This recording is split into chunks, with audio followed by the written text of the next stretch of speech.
everyone, ever wonder if your own backyard holds the key to natural remedies and healing? Well, today we are about to uncover the secrets hidden beneath the leaves and soil. Join me on this exploration that might just change the way you see your backyard forever. Hello and welcome to this edition of Be Healthy, Be Youthful. I am Sandra Gumansing and I am joined by my friend Tracy Piper. And I have Tracy on today because she runs the Piper Center for Internal Wellness in New York City. She's actually from St. Thomas and she's home, and I couldn't wait to grab her up so we could talk about some of the healthy plants we have, because plants can actually save your life. Yes. And a lot of times we're buying all these ingredients out in the store and we don't realize that you can find it right out in nature, sometimes right out in your backyard. In your own backyard, yes. So Tracy, tell us a little bit about yourself. Well, I was born here, but I grew up in Tortola, and I got interested in plants through my grandmother, who would do what we're about to do right now and walk around and pick a bush and a weed or something and wash it off and make some kind of steeping tea and make me drink it, some of them on the full moon.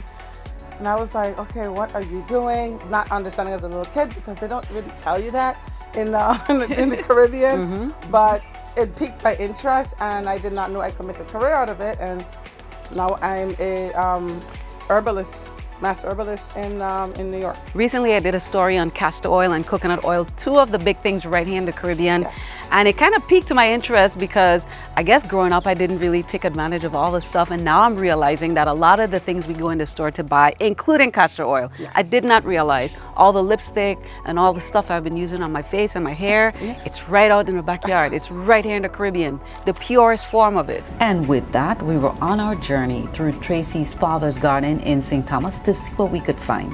One of the first things I was surprised to learn is that a lot of flowers are not just pretty to look at, they are packed with many good things, like the frangipani. The frangipani alleviates inflammation, headaches, and back discomfort. It is well known for its hydration properties because it heals dry and cracked skin and keeps it supple. Lovely flower here is the gardenia flower, and we usually see this in a lot of different oils and perfumes. It smells really, really good, and the scent actually is a little bit more potent in the evening, but this is gardenia we talk about. Smell that? So I usually, when I was in college, this is what I use as my perfume. I always use oils rather than perfumes. So this one here, which looks like a weed that's growing in the same pot, is Campesina, and my friend makes a tonic out of this, but it's pretty bitter. I just tried some of the leaves. Ooh la la. So he makes a drink out of this for making bitters, which is good for your digestive system. So he uses the root, but if you taste a piece of the leaves and you chew it out, ooh, it's very bitter, which means it's going to be very good for cleansing the liver and moving the bile out, which helps get rid of excess fat, reduce the cholesterol and extra toxins out of your system, because we move about 90% of our toxins through the bile into the colon to exit the body. So this is the porcelain. So I'm gonna indulge you in tasting it. One leaf, and tell me what you feel, and I'll have one leaf.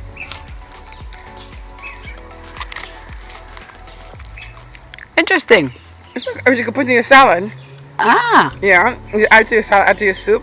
Has a little bit of like a spinach taste, a little bit of citrus, a little slippery, like I like okra, and a little bit of vitamin C. And what is that good for again? Everything, vitamin C, help your gut, digestive system, lots of chlorophyll, so it helps to give oxygen to your system. It's just think of loaded protein and chlorophyll in that plant. This is what we call the broom plant, or the broom bush. It's used for joint injuries. So what you do is you would make a poultice with it, get your mortar and pestle, you strip it off like I was showing you here. You just hold it and you just strip it. It's a very tough plant, and you put this in your mortar, you cut up some aloes, you put in there, and you pound it up until you make like a paste. So you have to keep adding aloes because it'll dry quickly, but you do it until you get a nice green paste. Once it's complete, you just put a pinch of cayenne pepper, pound that in, and then you put it on a brown paper bag and you wrap it, whether it's in the shoulder, the elbow, the wrist, the knee, the ankle, and put an ace wrap on that, and you go to sleep. Oh. When you get up the next day, it's like you never had such an injury. Wow, who knew something so simple like many of these plants could have such powerful benefits? And then this on the fence right here, that's just covering the entire fence. That is cat's claw. Cat claw is good for the immune system. It's immune modulating. It's a diuretic. It helps, think of a claw, it pulls things out of the system. So it's a very good diuretic, helps you go to the bathroom, but antibacterial, anti-everything, but very good for immune modulation. This is the Congo root, also known as anamu, also known as guinea hen weed. And, Batroot? Batroot is another name for it in one of the other Caribbean islands. You could use the leaves, you know, I use the leaves, you know, from time to time to make tea. But the most potent part of it is the root. The root. Now, the root of this plant goes very deep. And it's hard, you can't pull this up. You literally cannot pull this up. It's too hard to pull up. So you actually have to dig it up. That's how strong this is. And it goes down deep. That's why it's so beneficial for the body, because the root goes so deep down into the earth. So it picks up a lot of minerals. Which means it's going to be good for deep issues in the body. Deep-rooted issues. No one likes the scent of it because it really is very potent scent.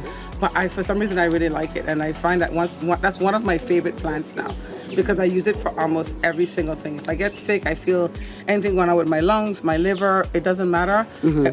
My go-to Caribbean plant is guinea hen weed and lemongrass. You almost smell like a cologne, perfume. It goes right up your So I did just feel it the second time. Hit you on the back of It your went head. up like this and it stings. Yes. But it smells good. Yeah, I love it. I love the scent of it. This one is Santa de Lucia, and they use that for asthma. Wade said not all of these plants are indigenous to the Caribbean, but that doesn't mean you can't get a sample. Yeah, you find most of them in the tropical region, you know, but because they're, you know, tropical based. But some people have grown them, and there are some that are grown in different parts of the United States, yeah, especially the warmer areas. Yeah. And for me, I get my dried version from Jamaica from my guinea hen weed. I've been doing that for years. So I get a lot of my stuff that I can't get readily from Jamaica when I would travel there.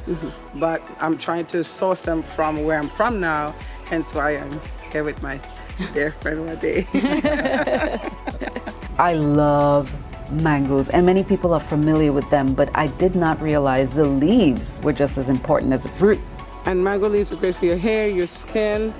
Anything that has a seed is good for men, for prostate issues. So think of a seed. Prostate issues for men. But what is so beneficial for me that I like about mango is it's loaded with papain and leptin. So everybody thinks of papain, the digestive enzyme coming from papaya fruit, but mango leaves also has papain in it to help with digestion, and it also has leptin, which helps you feel full and helps burn fat from your body. So, and it also curbs your blood sugar levels as well, and also helps with vision, decreased vision, so diabetic retinopathy as well. So mango, that's just the mango leaves, and then you have the fruit, which has a lot of fiber, soluble fiber and insoluble fiber, to help you go to the bathroom, and also feed as a prebiotic for the good bacteria in your system, your microbiome. This is the noni tree and the noni fruit. And the birds love this. And what do you call it? The starvation apple. This is nutritious. So I use the noni also in a lot of the powders that I make. It's good for every single thing. A lot of things with your skin. So there's lots of chlorophyll in here, which gives you lots of oxygen in your blood and allow your blood to not be coagulated. So a lot of people having the blood is so thick because of certain things they've done recently. So this will help, drinking the tea will help to thin the blood enough that it can flow properly and get oxygen inside of it. And the noni is also good for weight loss, immune health, and joint pain. Unfortunately, this does not have any sea grapes on it right now, but these are the sea grapes we find on the beach in the Virgin Islands and British Virgin Islands. So sea grapes are very good for your eyesight, for failing eyesight, but the fruit is, you can dry it, or you can just eat it just like that, but you can freeze dry it. I actually buy it, and a lot of money for my eyesight. So we see those on the beach all the time. It's like purple-ish. Yes. So you just eat them raw? Just eat them raw. I've always wondered if they were good for you. Oh, I used to eat them like crazy when I was a kid in Tortola. Nice. And it tastes really, really good too. It's a soursop. Or another name is called graviola. And so this is the anti-cancer leaves, anti-cancer everything. So I actually have this in my 5 greens powder with moringa, spirulina, and chlorella.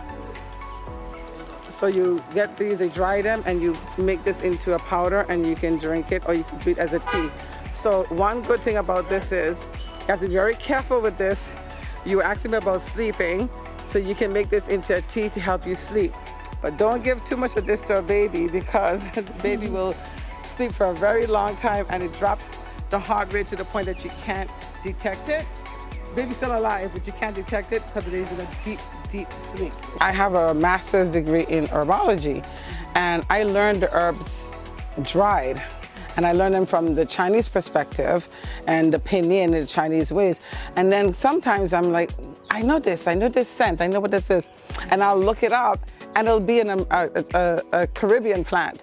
So I think there's a lot of cross-cultural things going on that we don't know, because even within the Caribbean, we'll have a different name for the same plant within the Caribbean. And I think that also goes on from the east to the west as well.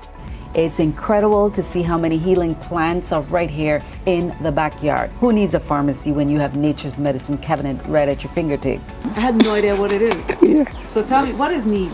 Neem is a antiviral, antifungal, We call it anti-everything. everything. So what can you do with the oil? Well, the oil is good on your skin for repelling mosquitoes, Okay. or sandflies. I also use the neem for like eye disorders, and also my grandmother used to put it as a tea for around the full moon for intestinal parasites. So it's very good for gum disease, eyes, and intestinal parasites. Yes, digestive issues as well. When we step into the Garden of Eden, this is our medicine cabinet. This is the real medicine. Let the food be your medicine and your medicine be your food. Some of the plants that I've used with my clients in the States is mango leaves for diabetes, for digestive issues.